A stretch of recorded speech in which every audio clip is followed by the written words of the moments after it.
Bonjour et bienvenue au deuxième cours de physique mise à niveau. Aujourd'hui, on va couvrir le contenu du cours numéro 3. Là. C'est le deuxième cours, mais le document est cours numéro 3 parce qu'il y avait quelque chose entre les deux, mais ça, c'est un détail.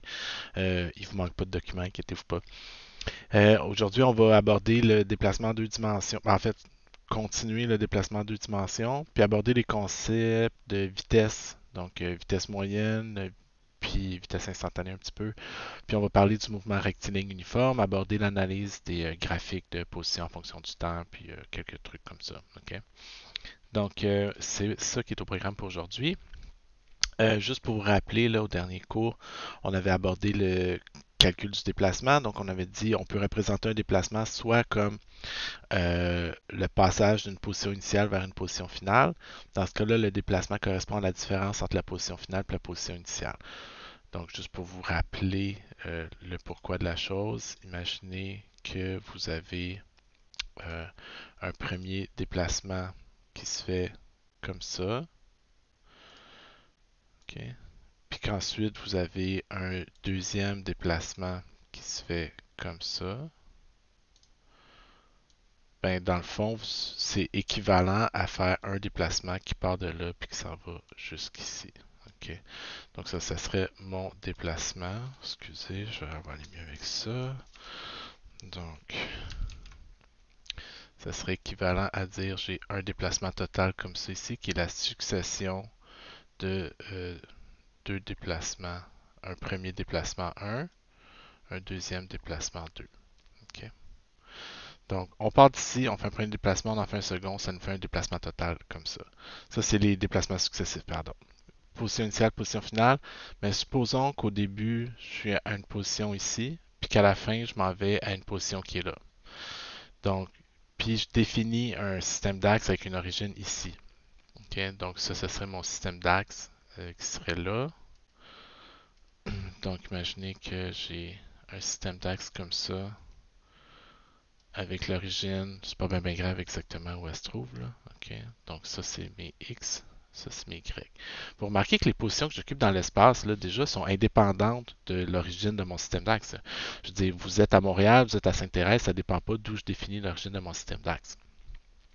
Mais supposons maintenant que je définis une origine, donc je peux trouver un vecteur qui décrit la position initiale. Je peux ensuite faire un vecteur qui décrit la position finale. Ben, entre les deux, qu'est-ce que j'ai fait? C'est que je me suis déplacé du point A de la position initiale jusqu'à la position finale. Donc, vous remarquez, encore plus évident, que le déplacement que j'ai fait ne dépend pas de l'origine du système d'axe que j'ai pris. Hein. Je suis parti de là, je me suis rendu là, ça ne dépend pas du système d'axe que j'ai choisi. Donc, par addition, ici, on avait vu que si je prenais mathématiquement, là, ici, on dit si je prends un premier déplacement, puis que je lui ajoute un deuxième déplacement, ça me donne un déplacement total. Ben, donc, déplacement 1 plus déplacement 2 égale déplacement total. Ça, c'est comme additionner les vecteurs, en fait. Ben, ça marche de la même façon ici.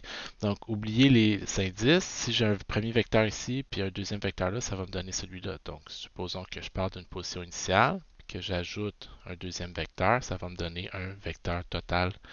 Mais moi, maintenant, si je veux isoler celui-là, qu'est-ce qu'on fait en algèbre quand on veut isoler une variable? Ben, on a juste à envoyer celle-là de l'autre côté. Soustraire SI de chaque côté. Les vecteurs se manipulent essentiellement comme des grandeurs scalaires d'ailleurs, hein, vous remarquerez. Donc, c'est les deux façons d'envisager le déplacement d'un objet. OK? Puis, c'est ça qu'on avait vu au dernier cours. C'est ce qu'on va continuer de faire aujourd'hui. On va ajouter le concept de vitesse à ça. OK? Donc, on va faire un premier exemple, tirer des notes de cours. Donc, wow, excusez. Le concept de vitesse, on va y revenir. OK? Donc, premier exemple, un piéton se déplace de 40 mètres vers le nord, puis 70 mètres à 25 au sud de l'ouest, puis 30 mètres à 30 au sud de l'ouest. Ça y a pris 2 minutes pour faire tout ça, déterminer la distance qu'il a parcourue. Ben, premièrement, la distance qu'il a parcourue, on se souvient, la distance est une quantité scalaire. Okay? Donc, la distance ici, ça ne fait que mesurer, c'est l'odomètre si on veut de notre piéton. de combien il va avoir avancé. Donc, mon piéton a fait 3 déplacements. OK? Donc, ici, on va les représenter par 3 déplacements successifs. Donc, on dit, partons d'un point de départ, faisons un premier déplacement de 40 mètres vers le nord. Donc, mon piéton parcourt 40 mètres plein nord. OK? Ça, c'est mon premier déplacement. On dit 70 mètres 25 au sud de l'ouest. OK? Donc, euh, comment je fais pour tracer ce vecteur-là? On dit au sud de l'ouest. Donc, l'ouest est mon point de repère. On se souvient, je vais vous l'indiquer encore une fois, là, mais nord, sud, est, ouest. OK. Donc, l'ouest, mon deuxième vecteur pour le tracer, on va dire 25 au sud de l'ouest. Donc, l'ouest est mon point de repère. Donc, j'aurais probablement dû tracer ça un petit peu par là. OK. Donc, 25 au sud de l'ouest. Donc, au sud par rapport à l'ouest. Puis, on dit le vecteur fait 70 mètres. OK. Donc, un vecteur de 70 mètres de long. Évidemment, mes dessins ne sont jamais à l'échelle, vous aurez compris.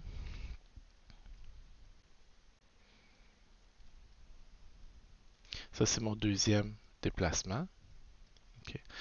Puis, finalement, fait 30 mètres à 30 à l'ouest du sud.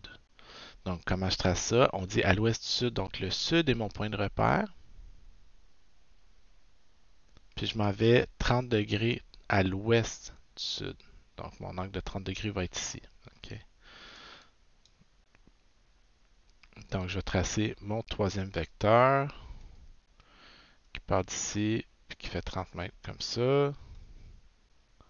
Ça, c'est mon troisième déplacement. On dit 30 degrés ici, puis 30 mètres. OK. Donc, en bout de ligne, c'est comme si j'avais fait un seul déplacement, OK, qui partait d'ici, puis qui s'en... Un seul déplacement partant d'ici, puis me rendant jusque là. OK. Donc, ça, c'est mon déplacement équivalent. OK. Donc, mon déplacement va être tout simplement la somme de mes 3 déplacements individuels. Ça, c'est une équation vectorielle. OK? Une équation vectorielle, ça cache toujours plusieurs équations scalaires. Donc, on a vu comment est-ce qu'on peut additionner les vecteurs. C'est ça qu'on a abordé au dernier cours. On va devoir décomposer les vecteurs en coordonnées cartésiennes. Donc, moi, ce que je vous suggère très fortement de faire, c'est que je vais reprendre chaque vecteur individuellement. Donc, autrement dit, juste pour que ça soit clair, une équation comme ça, dans le fond, cache elle-même 2 équations. Donc, si je veux trouver le déplacement total en x, ben, je vais additionner les composantes en x des déplacements individuels. Okay? Donc, vous remarquez que la différence, c'est qu'ici, j'utilisais les petites flèches pour indiquer que c'était des vecteurs. Maintenant, quand je regarde les composantes, ce ne sont plus des vecteurs, ce ne sont que des grandeurs scalaires maintenant, mes déplacements. Okay? Mes composantes, pardon. Donc, j'ai besoin de décomposer. Hey, mes 3 sont vraiment... En tout cas. Donc, je vais décomposer chacun des 3 vecteurs pour trouver ses composantes x et y. Donc, mon premier déplacement, S1, ben, il est facile, lui. Okay? Vous comprendrez assez rapidement là, okay? Que c'est un vecteur qui mesure 40 mètres directement vers les y. Donc, mon déplacement x1 est nul. Okay? C'est 0, tout simplement, parce qu'il n'y a aucun déplacement x.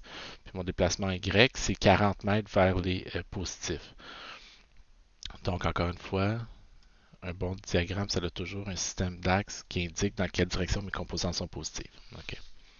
Mon deuxième vecteur, S2, il est comme ça ici. Il mesure 70 mètres, 25 au sud. Donc, il y a un déplacement horizontal en X comme ça. Il y a un déplacement en Y comme ça. Ça, c'est mon deuxième déplacement. Ça, c'est X2. Ça, c'est Y2. Ça mesure 25 degrés. Puis, mon vecteur lui-même mesure 70 mètres. Donc, on se souvient, une des façons que je vous suggère de pratiquer, c'est de dire, une fois que mon triangle comme ça est fait, que j'ai identifié l'angle droit entre les composantes x et y, ben je sais qu'il y a un côté qui va être relié au cos, puis un côté qui va être relié au sin. Donc, si je prends le cos de mon angle de 25, c'est côté adjacent sur hypoténuse. Mon côté adjacent à 25, c'est x2. donc mon déplacement x2, divisé par mon hypoténuse, 70 mètres. Donc, mon déplacement x2, là, il faut juste faire attention ici.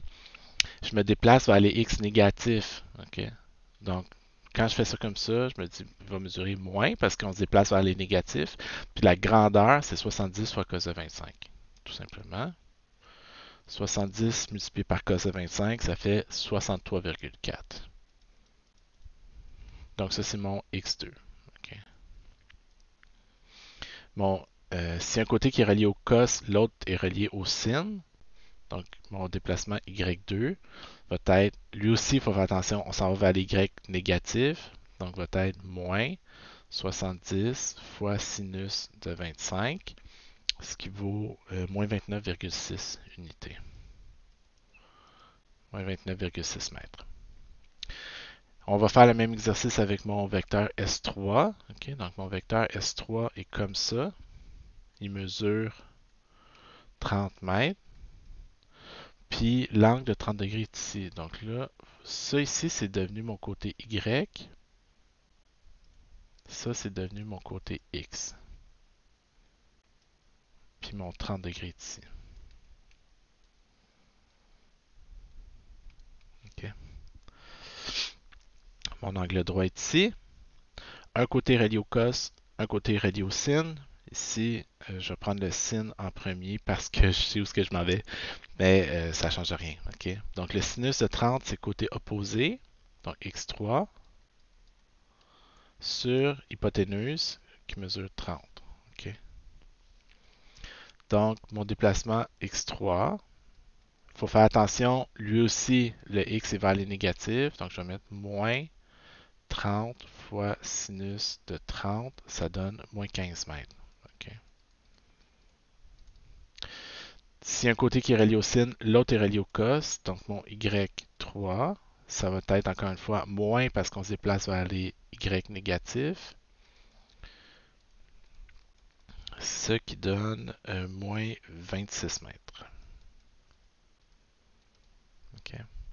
Donc là, qu'est-ce que j'ai? J'ai mon x1, x2, x3, y1, y2, y3. Donc je peux aller trouver mon déplacement total ici. Okay. Donc mon déplacement total en x, ça va être x1 qui est 0, x2 qui est moins 63,4, puis x3 qui est moins 15. En Y, mon premier déplacement 40 positif, mon deuxième moins 29,6, mon troisième. Vous remarquerez, là, j'utilise les parenthèses, j'utilise des plus qui servent à rien, entre guillemets, mais c'est vraiment pour que ça soit vraiment, vraiment clair pour vous. Donc ici, je peux donc écrire que mon déplacement équivalent, mon déplacement total en X, mesure moins 78,4 unités mètres. Puis mon déplacement total en Y mesure moins 15,6 mètres. Est-ce que ça a de l'allure intuitivement? Okay? Même si mon dessin n'était pas fait à l'échelle, on s'est déplacé vers les X négatifs, puis on s'est déplacé vers les Y négatifs. Okay? Bon, c'est pas précis, mais au moins ça nous donne une idée que ça a de l'allure. Okay? Donc nous ici, qu'est-ce qu'on veut connaître? On veut connaître la grandeur du déplacement, puis on veut connaître la grandeur, l'orientation. Excusez mon fidèle café qui me quitte jamais de beaucoup. Okay? Donc, traçons un vecteur. Là, ici, ce que je vais faire aussi, c'est représenter ce vecteur-là. Donc, mon vecteur a une composante en X de 78,4 unités comme ça, puis une composante en Y de 15,6 unités comme ça. Donc, ça, c'est mon déplacement en X. Ça, c'est mon déplacement en Y. Okay. Donc, mon déplacement équivalent va donc être celui-ci, okay, qui mesure delta S. puis son orientation que je cherche, c'est celle-là. Donc là, on a décomposé, on y passe les coordonnées polaires vers les coordonnées cartésiennes. Là, on va faire le contraire, passer les coordonnées cartésiennes vers les coordonnées polaires. Ça ressemble beaucoup à ce qu'on avait fait dans le dernier cours. Comment on fait ça? Si on se souvient, on se souvient que Pythagore nous dit que delta S au carré est égal à delta X au carré plus delta Y au carré. Donc, moins 78,4 au carré plus moins 15,6 au carré. Donc, delta, vous faites ça au carré, vous prenez la racine de l'ensemble, puis ça va vous donner une grandeur de 80 mètres.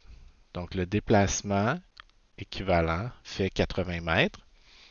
Puis pour trouver l'orientation, on se souvient que la tangente de θ, c'est donné par le côté opposé sur le côté adjacent.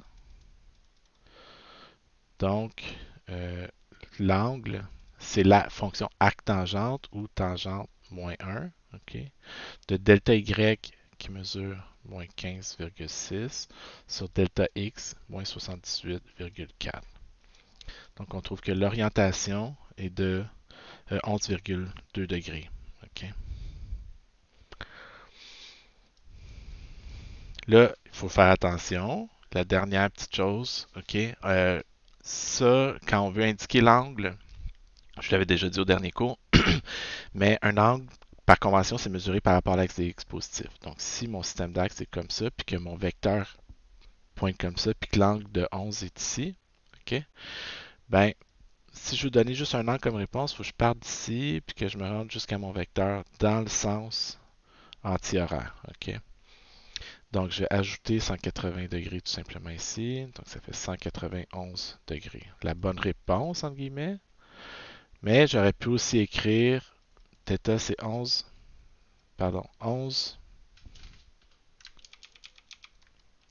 degrés au sud de l'ouest. Okay. Donc, l'ouest, c'est mon point de repère. Je m'en vais 11 degrés au sud de l'ouest. Donc, c'est juste important de donner une référence quand on parle d'un angle. Okay? Donc, les deux façons sont aussi bonnes l'une que l'autre. Les deux façons sont équivalentes.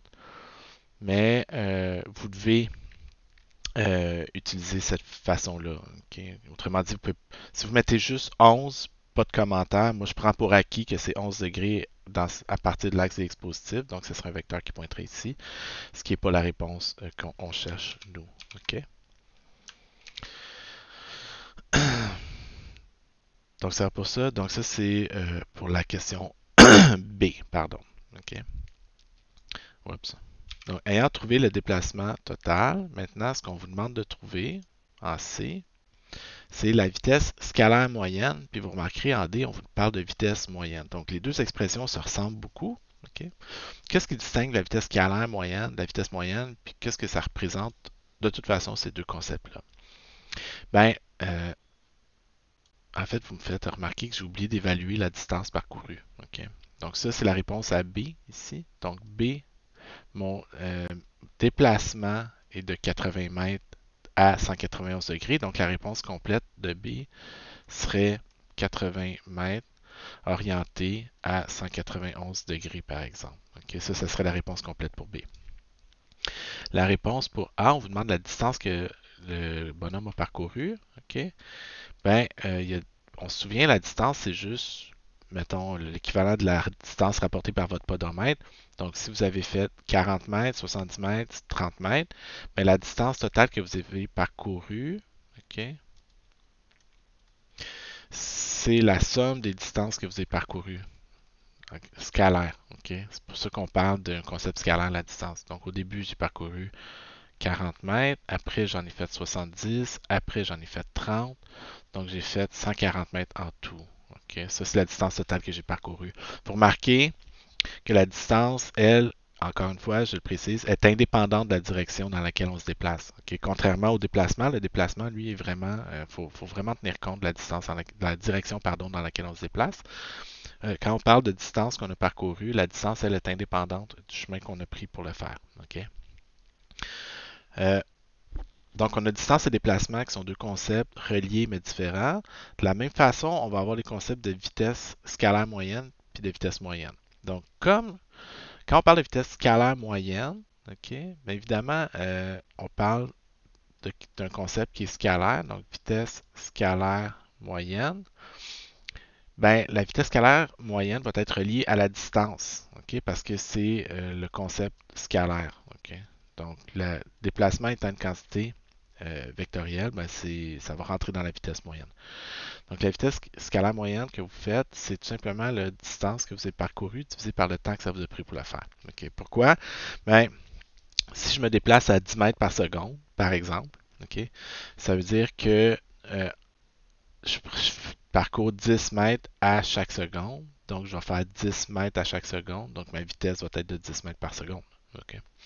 Si je fais 10 mètres en 2 secondes, ben, ça veut dire qu'à chaque seconde, je parcours 5 mètres. Donc, la distance que je parcours serait de 10 mètres en 2 secondes. Donc, ça fait 10 divisé par 2, 5 mètres par seconde. Donc, euh, c'est pas plus compliqué que ça. Donc, nous, dans notre exemple, on dit qu'on a parcouru 140 mètres en 2 minutes. Ok. La seule chose à laquelle il faut faire attention, pardon, c'est les unités. Ok. Donc là, ça serait 70 mètres par minute. Ok. Les unités, là, ça se transforme, là, mais je veux dire, c'est une partie intégrante en physique. Là. Les unités ont vraiment un rôle crucial. Si je fais 70 mètres en une minute, combien de mètres je fais en une seconde, par exemple? Ok. Donc là, il faut que je transforme mes minutes en secondes. Donc si j'ai 70 mètres par minute, comment je fais pour transformer ça en secondes? Pardon. Tout le monde devrait savoir qu'il y a 60 secondes dans une minute. Donc je sais que si je prends ma grandeur physique puis que je la multiplie par 1, ça ne devrait rien changer. Okay? Prenez une grandeur physique, prenez n'importe quoi, en fait, multipliez-le par 1, ça ne change pas. Okay?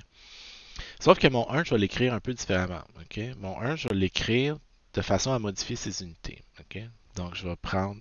Moi, je veux aboutir en mètres par seconde à la fin. Vous vous souvenez, là? Okay? Donc, ça donne x mètres par seconde. Donc, je vais remplacer les minutes par des secondes.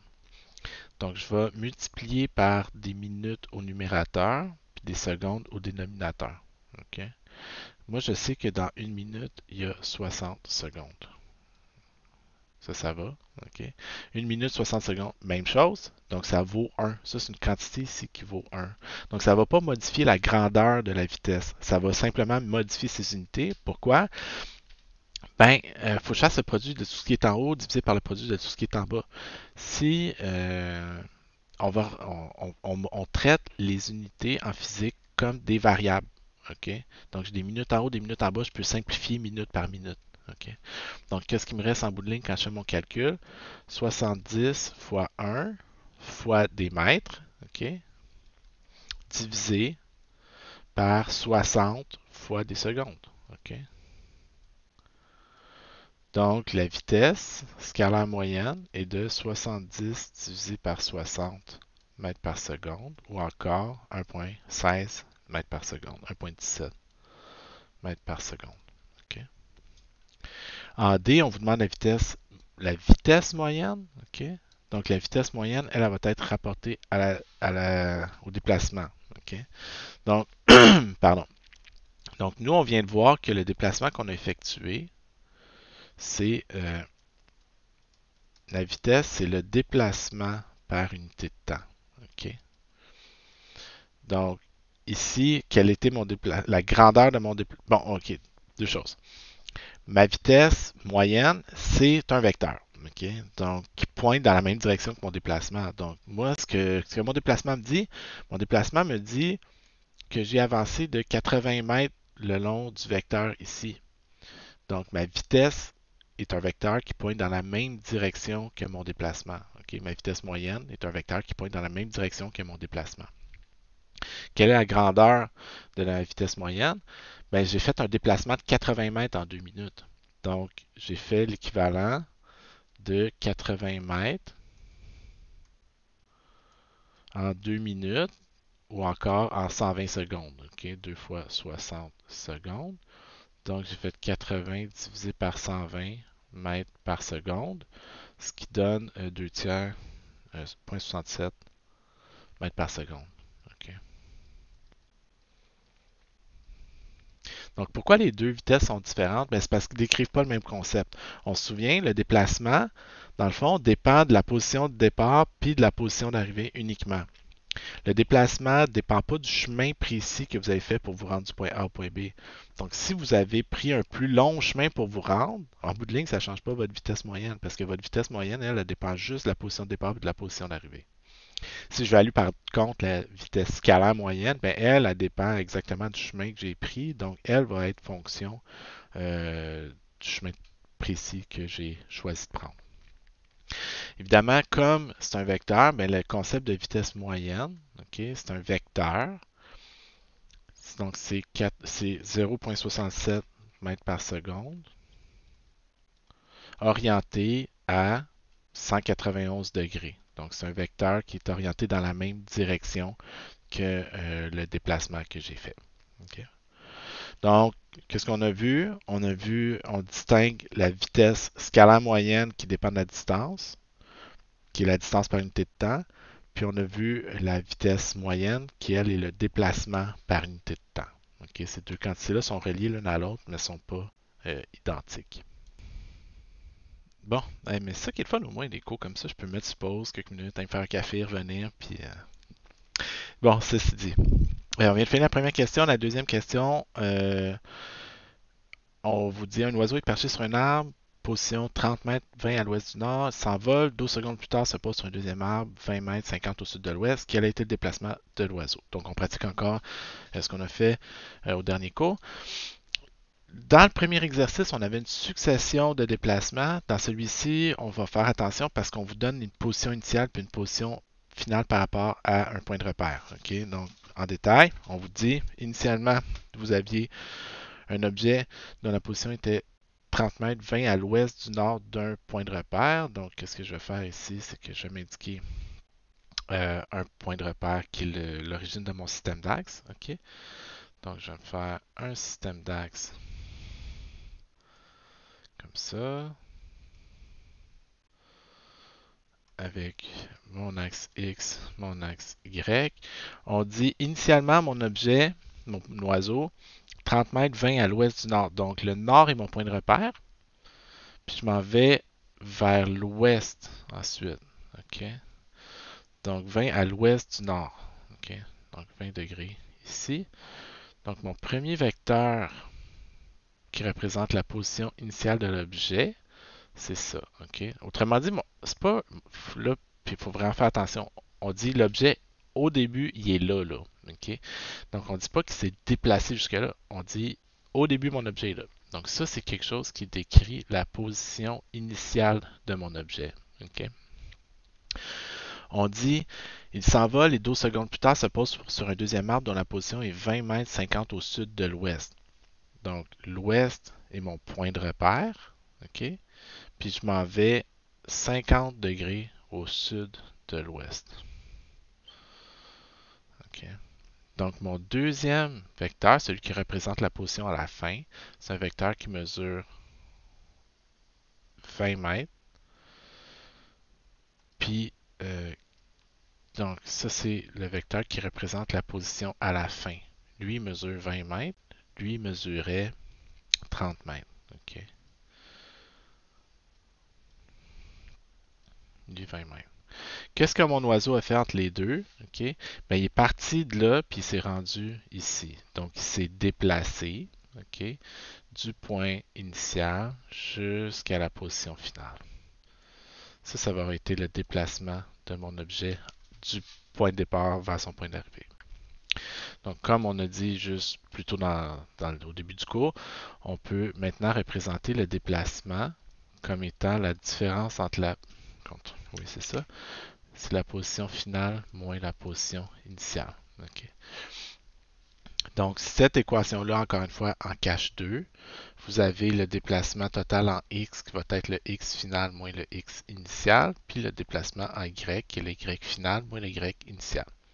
Donc, même chose, je vais devoir décomposer mes deux vecteurs, position initiale, position finale, soustraire les composantes pour trouver le déplacement total. Okay.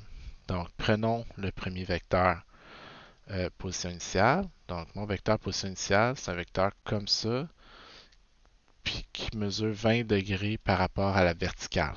OK? Donc, ça, c'est la position initiale en Y. Ça, c'est la position initiale en X. Puis ça, c'est mon vecteur position initiale. OK? Un côté relié au sin, un côté relié au cos. Donc ici, je vais utiliser le sinus de mon angle. Le sinus de l'angle, c'est le côté opposé sur l'hypoténuse qui mesure 30 mètres dans mon exemple, ici. Donc, XI, puis là, il faut faire attention, la position est dans les X négatifs, encore une fois, dans le cadran où les X sont négatifs, donc la position va être moins 30 fois sin de 20, donc moins 15 mètres. Ça, c'est la position initiale de mon objet. Excusez, c'est sin de 20, c'est pas 15. C'est moins 10,26 mètres. OK.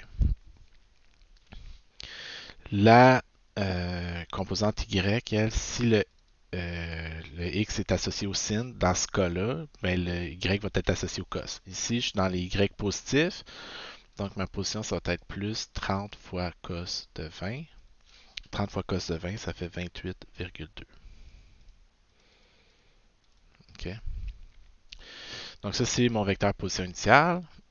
Si je veux décomposer mon vecteur position finale, mon vecteur position finale, c'est un vecteur comme ça. L'angle est donné par rapport à l'horizontale. Donc l'angle ici fait 50 degrés. Ça, c'est mon X final.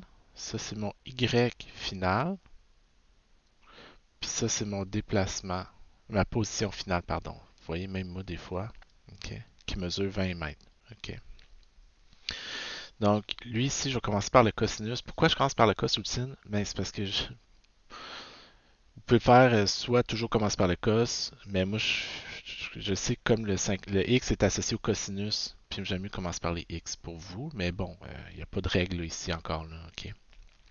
En fait, j'évite de vous montrer comme je vous dis, hein, j'évite de vous montrer des affaires retenues par cœur.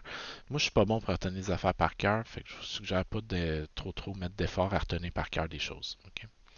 Donc, le cosinus de mon angle de 50 degrés, c'est le côté adjacent, x final, sur l'hypoténuse qui mesure 20 mètres. Donc, mon x final, puis là encore une fois, il faut faire attention parce qu'on s'en va dans les x négatifs, donc on va mesurer moins 20 fois cos de 50 qui donne moins 12,85. De la même façon, mon y final va être lié au sin. Lui aussi est négatif. Vous remarquez, là, le y final pointe dans les négatifs. Donc, ça va être moins 20 fois sin de 50 qui vaut moins 15,32.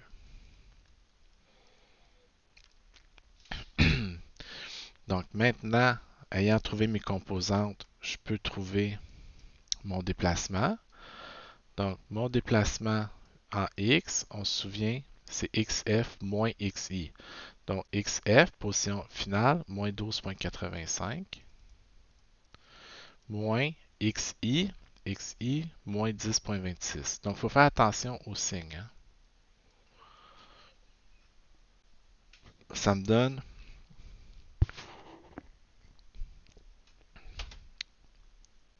un déplacement, oui, excusez.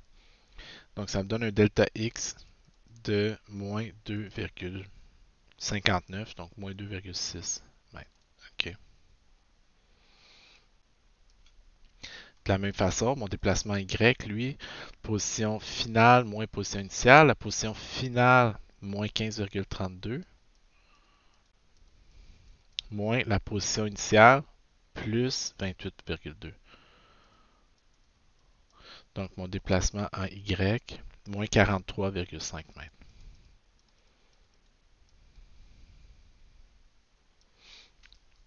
Qu'est-ce qu'il nous reste à faire?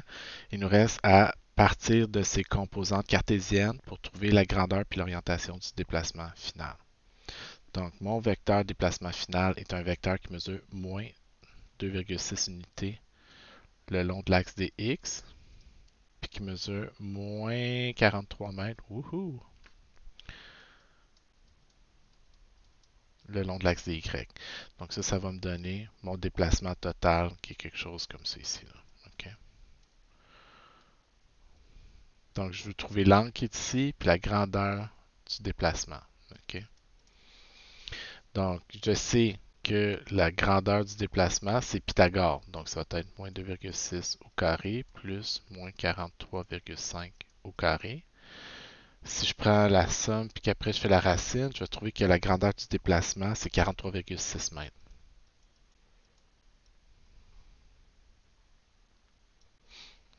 Puis la tangente de mon angle, c'est quoi? C'est le côté opposé, moins 43,5. Oups, pas mis la...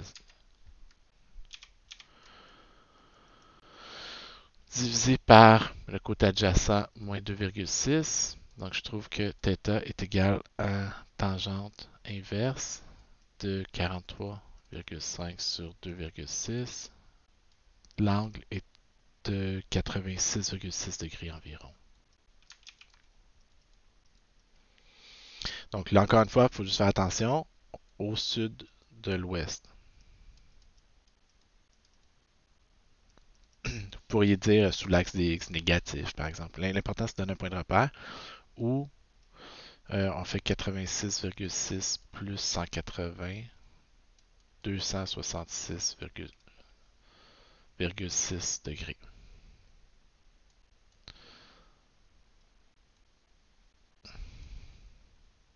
Les deux formulations sont parfaitement équivalentes. OK?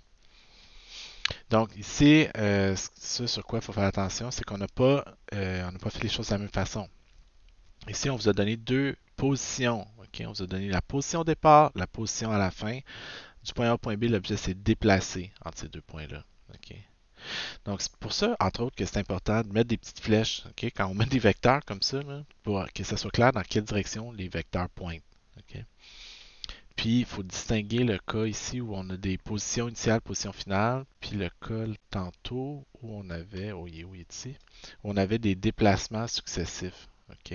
En bout de ligne, on peut toujours évaluer les déplacements, c'est juste que il faut faire attention à la formulation. Juste pour revenir avec ça, on vous demande quelle est la vitesse moyenne de l'oiseau dans notre exemple. Donc, il est ici. Donc, qu'est-ce qu'on vous dit? On vous dit l'oiseau a fait un déplacement de 43,6 mètres. Combien ça a pris de temps pour faire ça? 12 secondes plus tard. Donc, ça a pris 12 secondes pour faire ce déplacement-là. Donc, sa vitesse moyenne, c'est la grandeur du déplacement. La grandeur de la vitesse, c'est la grandeur du déplacement divisé par le temps que ça a pris pour le faire. Donc, il a fait 43,6 mètres en 12 secondes. OK? Donc, il y a une vitesse moyenne dont la grandeur est 3,63 mètres par seconde. Quelle est l'orientation? Ben, c'est la même que pour la vitesse. Orientée, c'est pour la même que le déplacement, à 266,6 degrés. Okay? Donc, une vitesse, c'est un vecteur. Un vecteur a toujours une grandeur et une orientation. Okay? Un autre petit exercice. Le troisième, je vais vous le laisser faire. En fait, je le ferai en classe en direct. Là. Je ne vais pas l'enregistrer. Vous ferez attention avec celui-là. Je vais juste vous aider à partir. OK? Donc, on vous dit, troisième exercice. Un randonneur doit se rendre à un endroit situé à 800 mètres de son point de départ dans la direction 40 nord de l'est. Il effectue un premier déplacement, blablabla. Quelle est la grandeur du déplacement qui lui reste à faire? OK? Donc, si on se fait un petit dessin, et encore une fois, je vous recommande de toujours commencer par un schéma. OK? Donc, on va se faire un schéma. On dit mon objet, mon randonneur, qui part de l'origine de mon système de référence. On dit il doit se rendre à un point qui est 800 mètres à 40 au nord de l'est. Donc l'est est mon point de repère. On s'en va 40 degrés au nord. Puis on dit mon randonneur doit se rendre là. OK? Donc 800 mètres dans cette direction-là. Donc on avance de 800 mètres. On veut se rendre ici. OK? Donc, on peut le voir de deux façons. On peut le voir comme étant son déplacement total ou sa position finale. puis sa position initiale est ici. OK? Donc, on veut qu'il fasse un déplacement total, OK, de 800 mètres à 40 degrés au nord de l'est. Donc, on veut qu'il se rende jusqu'ici. Qu'est-ce qu'on vous dit ensuite? Il effectue un premier déplacement de 500 mètres orienté à 70 au nord de l'est. Donc, son premier déplacement est orienté 70 degrés au nord de l'est. Donc, l'est est mon point de repère. Je m'en vais 70 degrés vers le nord. Puis là, je trace mon premier déplacement comme ça, qui fait 500 mètres ici. Évidemment, mon dessin n'est pas à l'échelle. OK. Ça, c'est mon premier déplacement. OK. Donc, on vous demande le déplacement qui reste à faire. OK. Ben, dans le fond, qu'est-ce qu'il lui reste à faire? Il faut qu'il parte de là, puis qu'il se rende là. OK. Donc, ça, c'est le deuxième déplacement qui reste à faire. On cherche à le connaître. OK. Ben, nous, qu'est-ce qu'on sait, c'est que notre déplacement total est la somme de nos déplacements successifs individuels. OK. Donc, mon déplacement total est la somme de mes, pardon, de mes déplacements individuels successifs. Nous, on connaît celui-ci, on connaît celui-ci, on cherche celui-là. Donc, qu'est-ce que je vais faire? C'est que je vais isoler S2. Donc, comment je vais faire? Je vais envoyer S1 de l'autre côté. Donc, mon déplacement S2, si je l'isole, ça va être delta S moins delta S1. Okay? Donc, les vecteurs se manipulent comme des scalaires. Okay? C'est juste qu'on ne peut pas les additionner aussi simplement nécessairement. Puis ça me dit encore que ça cache deux équations. Si je veux trouver mon deuxième déplacement x2, ben je dois trouver mon déplacement total, enlever le S1, OK? Enlever le x1, pardon. Si je veux le y2, ben je vais prendre le déplacement y total, enlever le premier déplacement y. Donc, qu'est-ce que je vais devoir faire? Prendre S total, le décomposer, prendre xS1, le décomposer, soustraire les composantes pour trouver S2. OK? Un problème comme ça en une dimension, ça serait de dire mon gars veut faire 800 mètres en ligne droite. Dans un premier temps, il en fait 500. Combien il en reste à faire? Mais, intuitivement, c'est assez facile. 300 mètres. OK, pourquoi? Ben, on dit j'ai 800 mètres à faire. J'en parcours 500 par temps, il m'en reste 300 à parcourir. Donc, je vais prendre, pour trouver combien il m'en reste, je vais prendre ce que j'avais à faire moins ce que j'ai déjà fait. Mon deuxième déplacement serait 800 moins 500 égale 300. C'est juste que là, c'est pas en ligne droite. Donc, il faut faire attention, il faut le décomposer. OK? Donc, vous ferez ça, le petit problème. Là, OK? Je vais vous laisser faire ça par vous-même. OK? Le prochain sujet, c'est le mouvement rectiligne uniforme. OK? Donc, ça, c'est un cas particulier de ce qu'on voit, là, des déplacements qu'on a vus. C'est le cas où un objet se déplace en ligne droite à vitesse constante. Donc, ici, il n'y a pas de. Il n'y a plus de vecteur en deux dimensions. OK? Parce que comme l'objet se déplace en ligne droite à vitesse constante, ben, il n'y a plus de distinction entre la distance que l'objet parcourt et le déplacement. Non, excusez. Il y a une légère différence. OK? Sauf que comme l'objet se déplace. Non. S'il se déplace en ligne droite à vitesse constante, excusez-moi, là, il n'y a pas de différence entre la distance qu'on parcourt et le déplacement qu'on fait. OK? Parce qu'on se déplace en ligne droite à vitesse constante. Donc, c'est pour ça qu'on dit que la vitesse de l'objet est égale à la vitesse moyenne pendant tout son mouvement, puis il n'y a pas de différence avec la vitesse stellaire moyenne non plus. OK? Donc, la vitesse est tout simplement la distance qu'on a parcourue, OK, divisé par le temps que ça a pris pour le parcourir. Donc, premier exemple, une voiture se déplace en ligne droite à 70 km/h. Quelle distance fait-elle en 2 minutes? OK?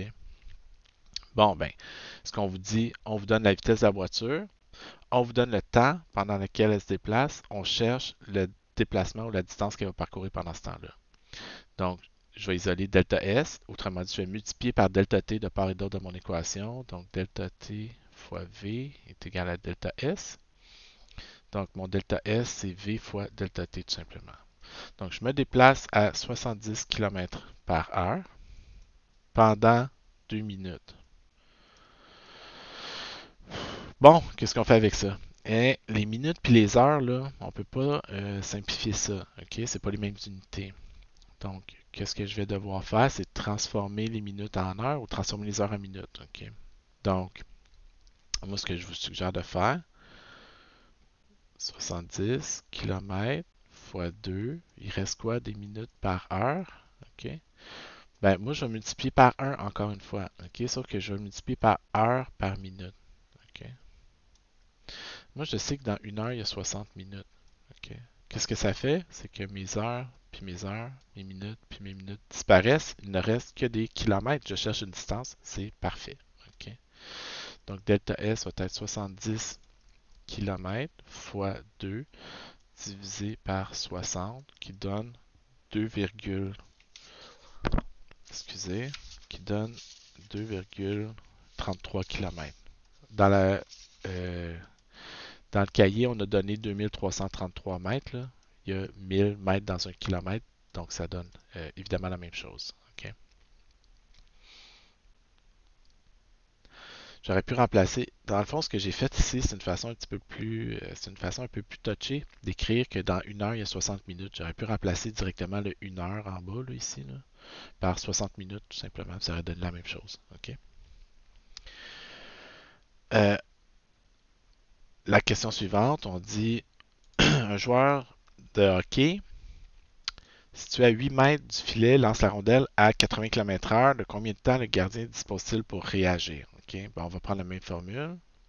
V égale delta S sur delta T. Nous, on nous dit ici quoi? On nous donne la vitesse à laquelle la rondelle est lancée, la distance qui sépare le gardien de la rondelle. On cherche le temps. Donc, on va isoler delta T. Comment on va faire ça? Multiplier par delta T de chaque côté. Puis ensuite, divisé par V de chaque côté. Donc, delta T est égal à delta S divisé par V. Okay. Ici, encore une fois, on vous donne une distance en mètres, puis une vitesse en kilomètres par heure. Okay. Bon, moi, là, je suis pas intéressé, là, pour marquer deux choses. Le gardien, là, on s'entend-tu qu'il va disposer de pas grand temps pour réagir. Donc, je veux pas une réponse en heure à ça. OK? Je voudrais une réponse en secondes. Donc, une chose qu'on va faire souvent dans le cours, en fait, c'est transformer une vitesse en kilomètre-heure vers une vitesse en mètres par seconde. Okay? Ça, c'est quelque chose qui va revenir très souvent. Donc, je vais le faire avec vous une fois, puis après, vous allez sûrement le retenir par cœur et appliquer la recette. Donc, supposons que j'ai une vitesse en kilomètre-heure, OK? Puis je veux l'avoir en mètres par seconde. Comment je fais ça? OK? Ben, mettons qu'on dit, dans notre exemple, on prend notre vitesse, notre exemple, 80 km par heure. Si je veux avoir des mètres par des secondes, bon, mais premièrement, je veux éliminer les kilomètres et les remplacer par des mètres. Donc, je vais multiplier par des mètres divisé par des kilomètres. OK? On n'oublie pas que je veux toujours multiplier par des quantités qui sont égales à 1. OK? À 1. Moi, je sais que dans 1 km, j'ai 1000 mètres. OK? Donc, 1000 mètres dans 1 km, ça ne change pas la grandeur de ma vitesse, ça ne change que ses unités. Ensuite, je vais remplacer les heures par des secondes. Donc, je vais mettre des heures en haut. Heure dans seconde. Si vous êtes plus sûr combien il y a de secondes dans une heure, ok, ben moi je sais combien il y a de minutes dans une heure. Donc, je vais remplacer dans une heure, il y a 60 minutes. Puis je sais ensuite que dans une minute, il y a 60 secondes. OK? Donc, je vais continuer. Puis je vais multiplier par des minutes par seconde. Je sais que dans une minute, j'ai 60 secondes. OK? Donc, si je regarde mes unités, OK, il faudrait que je multiplie tout. OK? Donc, en haut, j'ai 80 fois des kilomètres, fois des mètres, fois des heures, fois des minutes. En bas, j'ai des heures, des kilomètres, des minutes. Donc, je multiplie tout en haut, je multiplie tout en bas, mais je remarque que les heures puis les heures s'annulent, que les kilomètres puis les kilomètres s'annulent, que les minutes puis les minutes s'annulent. Qu'est-ce qui me reste? Il me reste des mètres puis des secondes. C'est tout. OK? Donc, mon 80 km/h devient quoi? 80 fois 1000 fois 1 fois 1 divisé par 1 divisé par 60 divisé par 60 divisé par 60 60. 60 fois 60, ça fait 3600. Oups. fois 1000 divisé par 3600. Donc, je vais prendre ma vitesse en km/h, je vais la diviser par 3,6, puis ça va me donner une vitesse en mètres par seconde. OK. Donc, 80 km/h, ça correspond à 22,2 mètres par seconde. OK. Donc, il y a toujours le facteur 3,6 ici. OK. J'ai 3,6 km/h dans un mètre par seconde. OK. Donc, j'ai 3,6 km/h par mètre par seconde. Donc, c'est ça le facteur qui permet de transformer. Si vous êtes plus sûr, là, je sais que vous allez retenir le 3,6. Là. Voyons, excusez. Les vitesses en km/h sont toujours plus grandes que les vitesses en mètres par seconde. OK? Donc, si j'ai une vitesse en km/h, je vais la diviser par 3,6 pour un mètre par seconde. À l'inverse, si j'ai une vitesse en mètre par seconde, puis je la veux en km/h, je vais multiplier par 3,6. OK? Mais, ceci dit, maintenant, là, je peux évaluer facilement dans mon exercice le temps que ça va me prendre. Donc, le temps que ça va me prendre, c'est 8 mètres à raison de 22,2 mètres par seconde. Là, si je regarde avec les unités, qu'est-ce qui se passe? Mètre sur mètre, les mètres disparaissent. Les 1 par seconde, donc divisé par divisé, les secondes s'en vont au numérateur. Donc, il va me rester 8 sur 22,2 secondes. Ça donne bien un temps. Puis ça me donne à peu près 0,36 secondes. OK? Qui est la réponse?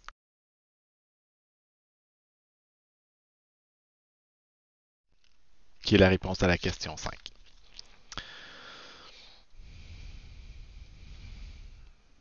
Parfait. Attendez une seconde.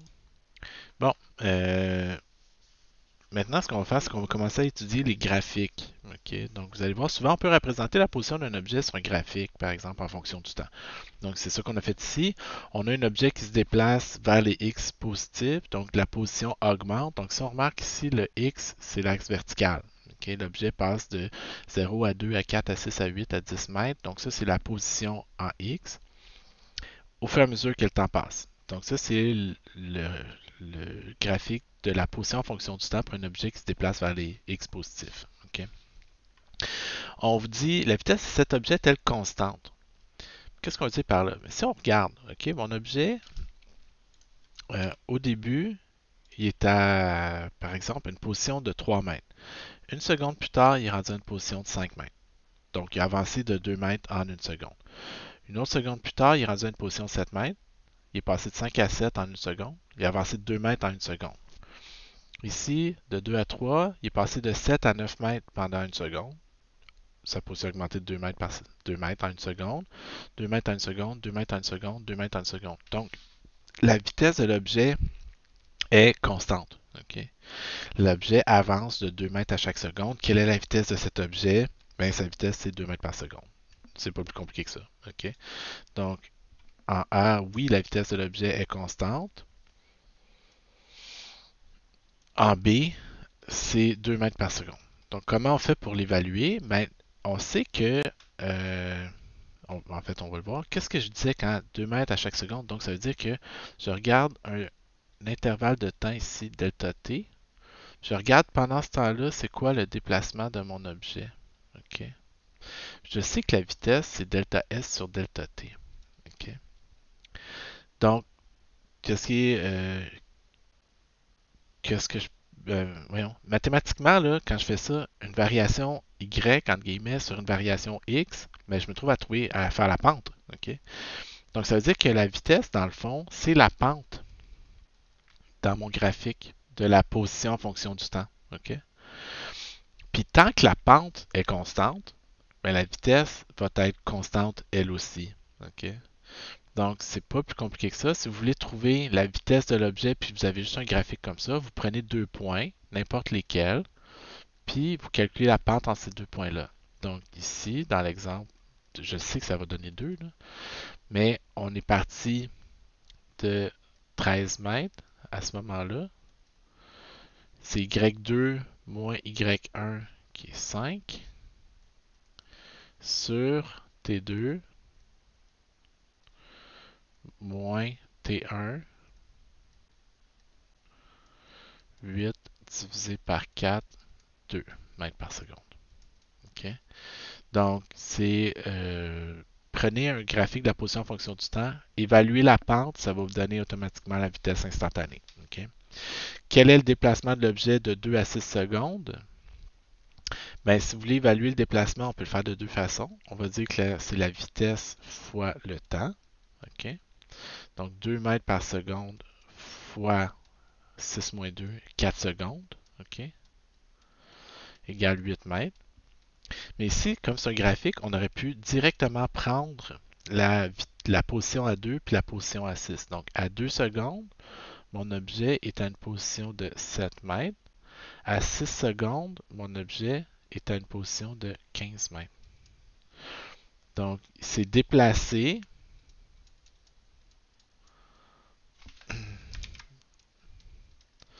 de 15 à 7. Donc, c'est déplacé de 8 mètres. Okay? Comme vous préférez. Okay? Ici, on vient de parler d'un objet dont la vitesse est constante. Okay? Donc, la pente dans le graphique de la position est constante. Ici, on vous donne un graphique, pas de la position, mais de la vitesse. Okay? Donc, qu'est-ce que ça change, un graphique de la vitesse? Okay? Laisse-moi une seconde. Donc, ici, j'ai juste copié le graphique. Là. On vous dit, voici le graphique de la vitesse en fonction du temps pour un objet qui se déplace en ligne droite, de la gauche vers la droite. Donc, qui se déplace vers les x positifs. Cet objet-là, on vous demande, est-ce qu'elle est constante? Bien, si vous regardez, la vitesse, ici, on vous la donne directement comme étant une valeur constante. OK? La vitesse ne change pas. La vitesse est toujours de 12 mètres par seconde. OK? Donc, la réponse à A, oui, la vitesse est constante. Comment je fais pour le voir? Ben, la vitesse ne change pas. OK? Littéralement, la vitesse reste partout la même. Elle est de 12 mètres par seconde ici, dans ce cas-là. On dit quel est le déplacement de l'objet entre 2 et 6 secondes. OK? Ben, il y a deux façons de le voir. La première, c'est, on sait que le déplacement, c'est la vitesse fois l'intervalle de temps. Donc, si on s'est déplacé à 12 mètres par seconde pendant 4 secondes, on a parcouru 48 mètres. Okay? Ça serait la façon numéro 1 de le faire. L'autre façon de le voir, c'est, puis on vous dit, on vous parle d'air sur la droite ici, là, mais c'est parce que, imaginez que vous avez ici, okay, je vais tracer, dans le fond, tracer une boîte ici, vous allez voir pourquoi. Donc, à 2 secondes, ma vitesse est à, voyons, excusez, ok, puis à 12 secondes, de 2 à 6 secondes, je vais de là à là, ok. Donc, ça me permet de tracer, ok, une boîte ici, ok. Si je préfère juste un gros rectangle, ça va être encore plus simple, ok. Donc, de 2 à 6 secondes, ça me trace une belle boîte ici comme ça, ok. Ok. Donc, qu'est-ce que je remarque? C'est quoi si je veux évaluer la surface de ça, ok, ben, ça ici, ça mesure delta t, ok? C'est l'intervalle de temps, tout simplement, de 2 à 6 secondes. Dans mon exemple, c'est 4 secondes. Puis, verticalement, ici, ça correspond à quoi? Ça correspond à la vitesse v qui est constante dans mon exemple, ok? C'est quoi la surface d'un rectangle? L'aire d'un rectangle, c'est base fois hauteur, ok? Donc ici, la base mesure delta t secondes, la hauteur mesure v mètres par seconde, mais je trouve que la surface, c'est v fois delta t. À quoi ça correspond, v fois delta t? Ça correspond au déplacement. Donc, qu'est-ce que ça me permet de dire? Que l'air sous la courbe, ici, correspond au déplacement de mon objet directement. OK? Donc, l'air sous la courbe, dans un graphique de la vitesse, correspond au déplacement de l'objet entre ces deux instants-là. Il faut juste faire attention ici, pas confondre position puis déplacement, parce que ce que ça me dit dans mon exemple, ça me dit que de 2 à 6 secondes, l'objet a avancé de 48 mètres. Okay? Ce que ça ne me dit pas, c'est à quel endroit il se trouve. Okay? Donc, Oui, il a avancé de 48 mètres, mais ça ne veut pas dire qu'il est rendu à une position x égale à 48. OK? Parce que je ne sais pas d'où il est parti. Donc, si je veux trouver à quel endroit il est rendu, là, j'ai besoin de tenir compte de quel endroit il est parti. OK? Mais si je veux savoir de combien il s'est déplacé, ben, il s'est déplacé de 48 mètres entre le point A et le point B. OK? Donc, on a vu quoi? Graphique de la position en fonction du temps. Là, sur la courbe me renseigne sur... Pardon, je recommence. Graphique de la position en fonction du temps. La pente du graphique me renseigne sur la vitesse de l'objet. Là, on vient de voir le graphique de la vitesse en fonction du temps. Dans celui-ci, là, sous la courbe, en 2 instants, me renseigne sur le déplacement entre ces deux moments-là. OK? Donc, on vous donne ensuite l'exemple suivant. On vous dit, voici le graphique de la position en fonction du temps pour deux objets qui se déplacent en ligne droite de la gauche à la droite. Puis on vous donne la position en fonction du temps pour chacun de ces deux objets-là, lequel se dépasse le plus rapidement. OK? Ben, appelons ça l'objet A, puis appelons ça l'objet B. OK? Donc, première chose à aller identifier, c'est un graphique de quoi? OK? Donc, c'est un graphique de la position en fonction du temps. Comment je fais pour relier ça à leur vitesse? Ben, je sais que la pente donne la vitesse. Donc, celui qui va se déplacer le plus rapidement, c'est celui dont la pente va être la plus grande dans le graphique de la position en fonction du temps. Ici, c'est assez évident que c'est l'objet B. La pente de la courbe de la droite B est plus grande que la pente de la droite A. Donc, c'est celui-ci qui va le plus vite. OK? Le plus rapide. Voyons. Eh boy. Bon. OK. Quelle est la vitesse de l'objet A? Ok, là, je ne sais pas. Quelle est la vitesse de l'objet A? Supposons que l'objet A, c'est lui. Là. Ok, je ne sais pas si c'est lui dans la note de cours que j'ai pris. Mais, donc, je vais évaluer la pente ici. Pour évaluer la pente, j'ai besoin de 2 points. Calculer le delta Y sur le delta X. Moi, ce que je vous suggère, écoutez, vous faites ça comme vous voulez, hein, mais moi, je vais toujours avoir tendance à prendre des points qui arrivent directement sur les axes. Ok? C'est toujours plus simple comme ça. Ok? Donc, la pente pour l'objet A, donc la vitesse de l'objet A, ça va être le déplacement divisé par delta Y, delta X. Donc, la position finale, c'est 10. La position initiale, c'est 7.5. À mi-chemin entre 10 et 5, 7.5. Le temps, c'est passé de 8 moins 3. Donc, c'est 2,5 mètres en 5 secondes. Donc, une vitesse moyenne de 0,5 mètres par seconde. La vitesse de l'objet B, ça va être delta S sur delta T. Même chose. Donc, je vais venir prendre 2 points qui arrivent sur les axes. Un ici. Puis là, je vais faire ça simple. En fait, il y a lui ici. Bon, il y a 0, 0 là, mais là, je trouve que c'est trop triché. Là, donc, je ne le ferai pas avec 0, 0, mais vous pouvez le faire, c'est certain. OK? Donc, la position à la fin, c'est 20 mètres. La position au milieu, ici, c'est 10. Le temps à la fin, c'est 10. Le temps au milieu, c'est 5. Donc, ça donne 10 divisé par 5 égale 2 mètres par seconde. Donc, on remarque que l'objet B va plus vite que l'objet A. On avait déjà dit que c'est lui qui était le plus vite parce que la pente était plus grande. Mais on voit maintenant ici de comment elle est plus grande. OK? Ah, puis j'ai fait le contraire. À quel moment l'objet A dépasse-t-il l'objet B? OK? Bon, dans le cahier de notes de cours, c'est le contraire. Donc, à quel objet, à quel moment l'objet A rattrape-t-il l'objet B? Mais si vous regardez, imaginez à l'origine, au début là, j'ai l'objet A qui est à 0 mètre, l'objet B qui est 7 mètres en avant de lui. Là, qu'est-ce qui se passe? C'est que lui, il va plus vite. Donc, il rattrape. La distance qui sépare les deux diminue jusqu'à temps que t soit égal à 4 secondes. OK? À ce moment-là, ici, là, OK, les deux sont au même endroit. OK? Donc, les deux sont au même endroit en même temps. Donc, la réponse en D, c'est quand t est égal à 4 secondes. OK? OK. C'est à ce moment-là que les deux sont au même endroit, donc une fraction de seconde plus tard, l'autre va l'avoir dépassé. OK? Puis on vous demande ensuite de tracer le graphique de la vitesse en fonction du temps qui représente ce mouvement. Ben, ça c'est simple, je vais juste copier.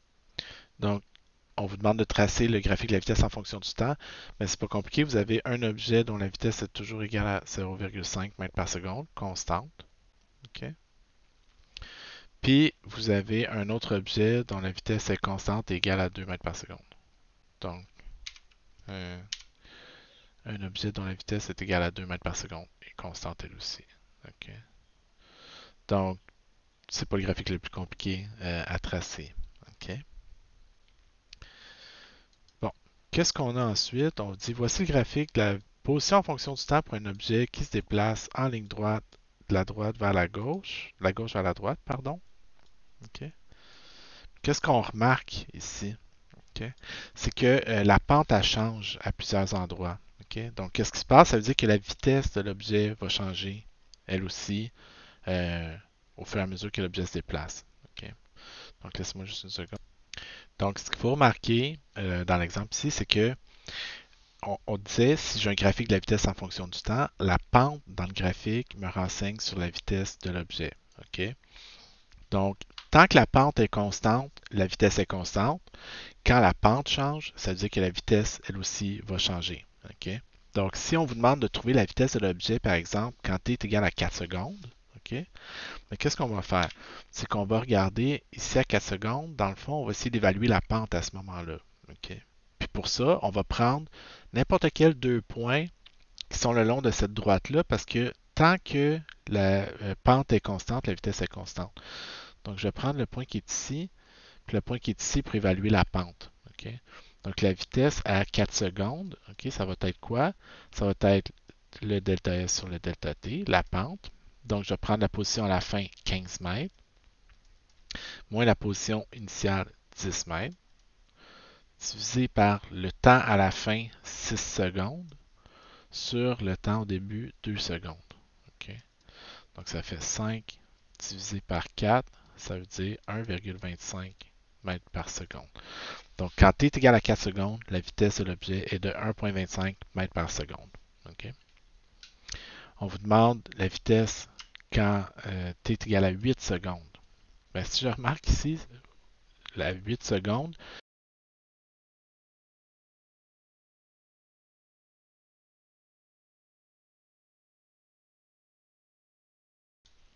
non, excusez. Donc, à 8 secondes, la pente est combien? Ben, l'objet ne bouge pas, hein? L'objet, là, de 6 à 10 secondes, là, il est pogné à x égale à 15 cm, donc il est immobile. Donc, la vitesse à 8 secondes est facile à évaluer.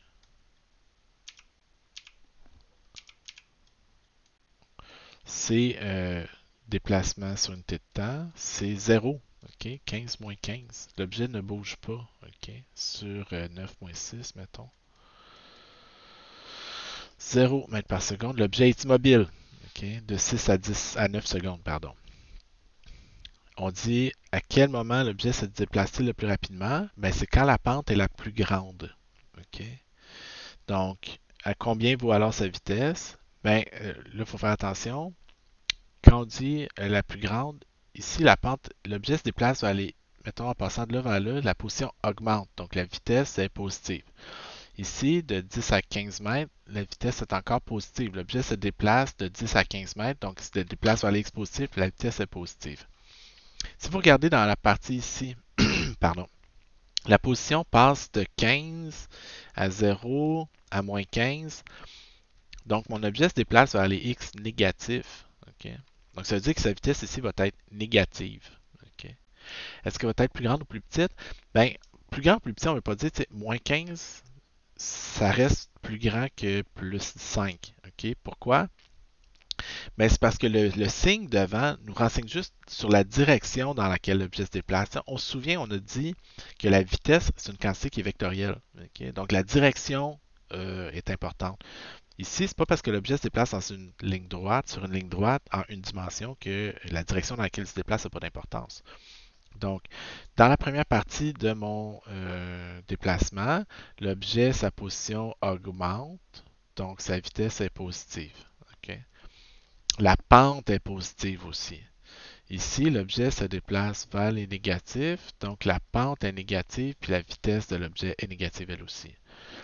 C'est quand même là que la pente est la plus grande, là, si on regarde. Là. OK? Donc, c'est ici que la vitesse va être la plus grande. OK? En valeur absolue, là, mais va être la plus grande. Donc, quelle est cette vitesse-là? De 9 à 15 secondes. OK? Donc, mettons que j'évalue la vitesse à 12 secondes. OK? Quelle est cette vitesse? Ben, déplacement sur unité de temps. Moi, je vais prendre 2 points. Donc, je vais prendre lui, puis je vais prendre lui ici. OK? Donc, position finale, il faut faire attention avec les signes. OK? Moins 15. OK? Donc, ma position finale est ici. Ma position initiale est ici. Moins 15. Divisé par le temps à la fin, qui est 15. Ça fait un beau paquet de 15, hein? Moins ici, qui est 9. OK? Donc, le temps à ce moment-là ici, le temps, c'est 9 secondes. Donc, ça me donne moins 30 divisé par 6, qui donne moins 5 mètres par seconde. Donc, quelle est la grandeur de la vitesse? 5 mètres par seconde. Mais comme l'objet se déplace vers les x négatifs, on va dire que sa vitesse est négative est de moins 5 mètres par seconde. Okay? C'est là que la vitesse de l'objet est la plus grande. C'est de 9 à 15 secondes okay, que la vitesse est la plus grande. Okay? On vous demande à quel moment l'objet repasse-t-il par son point de départ. Okay? Donc, au départ, l'objet il était où? L'objet il était, puis ça ici encore une fois, c'est juste l'analyse avec les graphiques. Donc, l'objet était ici à x égale à 5 mètres. On vous demande à quel instant l'objet est-ce qu'il repasse par ce moment-là, par cette même position-là. Ah, mais c'est ici, quand t est égal à 11 secondes. OK? Quand est-ce que le mouvement change de direction? Ben, au début, l'objet se déplace vers les x positifs, là, il se mobilise, puis là, oups, il repart vers les x négatifs. Donc, quand est-ce qu'il change de direction? C'est quand t est égal à 9 secondes. C'est à ce moment-là qu'il commence à se déplacer vers les négatifs. Quel est le déplacement total de l'objet pendant les 15 secondes? Ben, là, il faut revenir aux définitions. Puis ces questions-là, franchement, là, fiez-vous toujours aux définitions. OK? C'est quoi la définition du déplacement? OK? C'est position finale moins position initiale. Donc, la position finale de l'objet, c'est quoi? C'est moins 15 mètres. La position initiale de l'objet, c'était quoi? 5 mètres. Donc, son déplacement total, moins 20 mètres. Ça veut dire 20 mètres vers les x négatifs. Je vais vous laisser travailler un petit peu. Donc, quel est le déplacement total? C'est ça. Quelle est la vitesse moyenne? Ben, la vitesse moyenne, c'est quoi sa définition? Déplacement par unité de temps. Donc, ça va être moins 20 divisé par 15. Quelle est la distance totale parcourue pendant les 15 secondes? Ah, là, c'est pas pareil. OK? Pourquoi? Ben, parce que dans la première partie de notre déplacement, l'objet il se déplaçait vers l'ex positif. Donc, il a parcouru une distance de 10 mètres au début. Parce que sa position est passée de 5 jusqu'à 15. Donc, sa position a augmenté de 10 mètres ici. Puis après, il est passé de 15 à moins 15, donc il a parcouru 30 mètres vers les x négatifs. OK? Donc, au total, il a parcouru quoi? Il a parcouru 40 mètres en tout. Il a avancé de 10, après ça, il a reculé de 30. Il a parcouru 40 mètres en tout. Donc, la distance parcourue, 40 mètres. La vitesse scalaire moyenne, 40 mètres divisé par 15 secondes. Donc, des problèmes comme ça, il faut vraiment se fier aux définitions. OK? Partez toujours des définitions, puis c'est là que c'est important de démêler les différents concepts ici. OK? Donc, celui-là ici, je vais vous laisser le faire. OK? Même chose. Donc, je vais vous laisser vous pratiquer encore avec le dernier. Euh, Moi, je vais être disponible en classe selon l'horaire convenu pour répondre à vos questions, évidemment. OK? Donc, je vous suggère fortement de refaire les exercices puis d'être capable de les faire tout seul aussi. C'est important parce que je m'attends à ce que vous soyez capable de les faire par vous-même sans bénéficier de mon aide comme ça. OK? Donc, ça met fin au deuxième cours qui couvre le module 3 du cahier de notes de cours puis qui se rend jusqu'ici, jusqu'à la page 25. Donc, prochain sujet, mouvement rectiligne uniformément accéléré.